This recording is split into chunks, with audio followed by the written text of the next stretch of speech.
Hey students, let discuss the next topic. आज हम discuss करने वाले हैं energy flow in an ecosystem. Energy कैसे फ्लो करता है।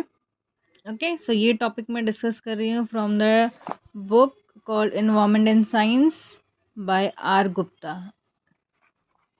ठीक है, so let's start. Okay, so ये क्या है? This is the producer. तो फाइटोप्लैंक्टन है।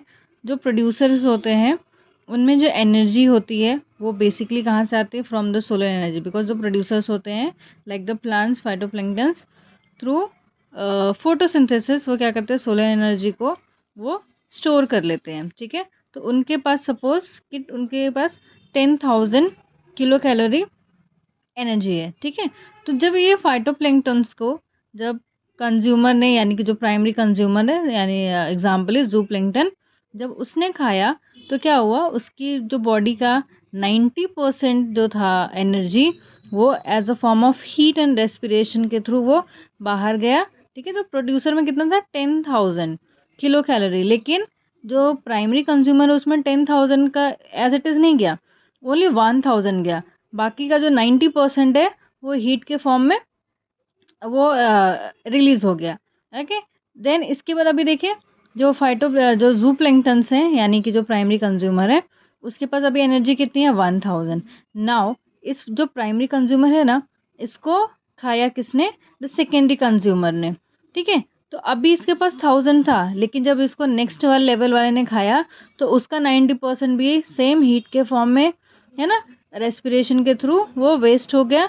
एंड ओनली 100% जो है वो नेक्स्ट लेवल में ट्रांसफ़र हुआ। नाउ जो सेकेंडरी कंज्यूमर है, इसके पास अब एनर्जी कितनी है?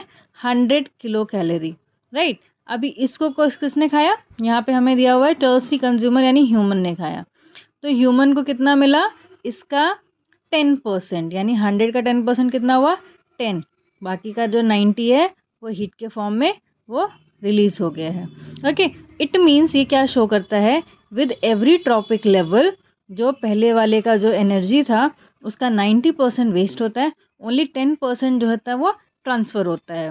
राइट, तो जो प्रोड्यूसर्स होते हैं ना, आइदर वो प्लांट है या फाइटोप्लैंक्टन से, इनमें हमेशा सबसे ज़्यादा एनर्जी होती है। एंड जैसे जैसे जो ट्रॉफिक लेवल बढ़ता जाता है, फूड चेन जितना लंबा होता जाएगा, एनर्जी उतनी ही ज़्यादा कम होती जाएगी। ओके, आई होप आपको ये टॉपिक क्लियर हुआ होगा। एंड कुछ भी डाउट है तो आप मुझे कमेंट करके पूछ सकते हैं। Thank you very much for watching the video.